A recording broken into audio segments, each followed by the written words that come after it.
Story 3. I get work all as a giddy. bartender at a bar and restaurant in a suburb just outside Baltimore. I'll do my best to explain the layout so the story makes sense. It's a busy place with a unique setup. There are no waiters, just bartenders like me and the cooks in the back. If you want to find food or non-alcoholic drinks, you have to order them at the bar, and when everything's ready, you grab it from the counter. I'm not sure why things are done that way, but I guess it had something to do with management being cheap and trying to avoid hiring waiters. Either way, it keeps things fast-paced, which I was just about to say, it keeps it fast-paced. Like, you know what I mean? Just come up, get your drink, go back to doing what you're doing. I actually like. For whatever reason, the place is really popular, even though I personally don't think it's anything super special.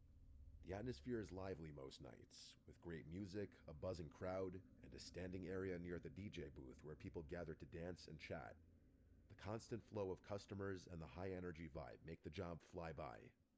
I love meeting and talking to new people, so the gig is perfect for me. I would probably lose my mind if I had to wait long periods of time between serving guests, but that's just me. I bet some people are the opposite. That particular night started off like any other. It was a weekend, so things were going to be super busy. I was ready. After a certain time, the bar started filling up with people.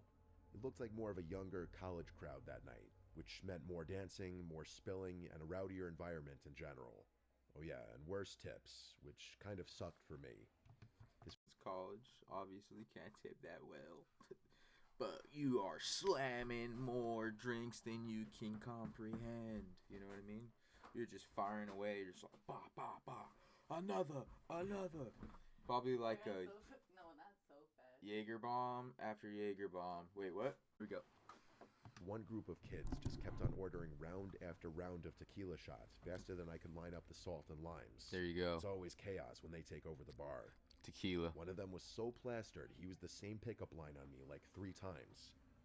I was running around doing my thing when I noticed an elderly couple walk in and sit down at the booth in the corner of the restaurant. It's a woman At bartender. first glance, there was nothing strange about them.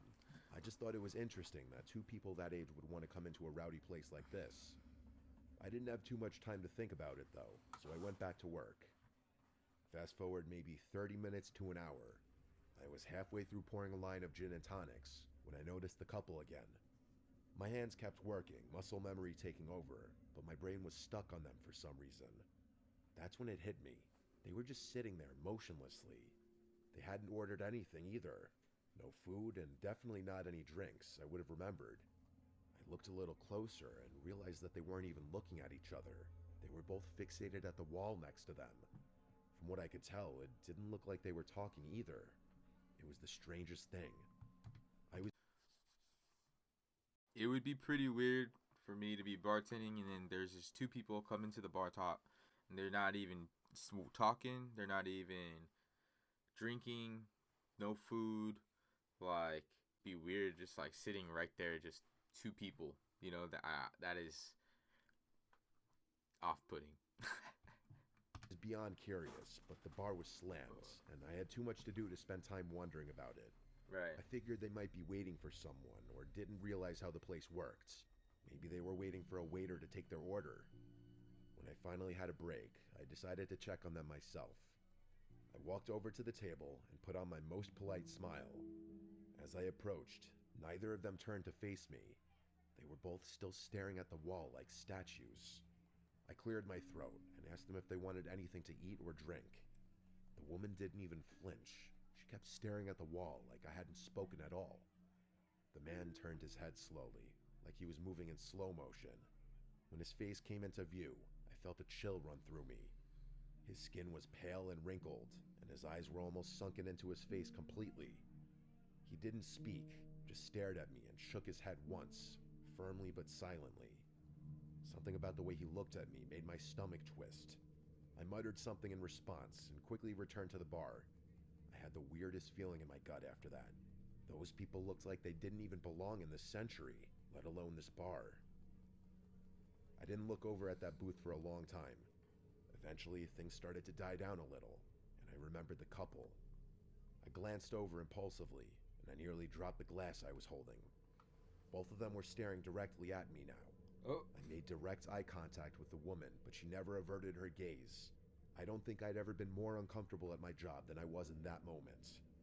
I looked away and pretended to be busy, trying not to freak out Oh. completely. By the time I glanced Hold on. My headphones died.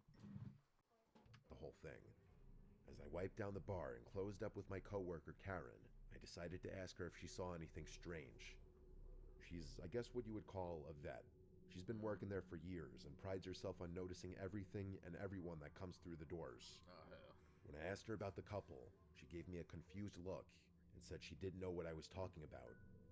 I looked at her blankly and told her I was talking about the elderly couple that was sitting in the corner booth. She shook her head and told me she didn't remember seeing anyone like that.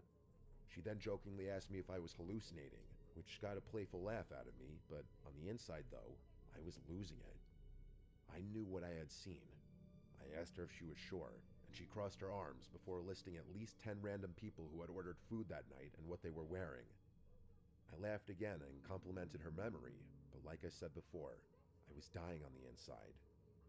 By the time we locked up, I started doubting myself. As I walked to my car, I noticed something that made me nearly drop my keys in fear. Across the street, there were two dark figures standing under a lone streetlight. I knew it was them. I wanted to scream, but the sound wouldn't come. I didn't wait another second. I jumped into my car, locked the doors, and sped out of the lot without another look. The drive home was awful. I was trying not to break down the whole time.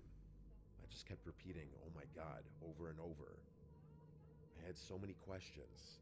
Had Karen somehow missed them? Were those people even real? Was I going insane? I couldn't explain it. I thought I was going crazy. I wish this story had a resolved ending, but it doesn't. I never saw those people again. I never got any kind of explanation. I don't think I ever will.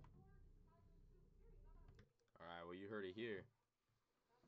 Three disturbing true bar horror stories. Well, we listened to the last one, the third story. Now I don't know how you feel about that one. It was a little interesting, honestly. I don't know. I thought it was a little anticlimactic. I mean, but shoot, where I work, our restaurant's also haunted, so I could totally see that happening. But then these these ghosts were following him for some reason. I don't know. What do you think? What do you think? What do you think about that? They were just there, followed him home to never be seen again. I don't know how you feel about that. Well, that's all I gotta say. Alright, well, this was a Mr. Nightmare stories, or story. Usually be watching these on the stream, just to, set some type of tone. I like listening to these different horror stories. It's always kind of fun. But, yeah. Alright, peace.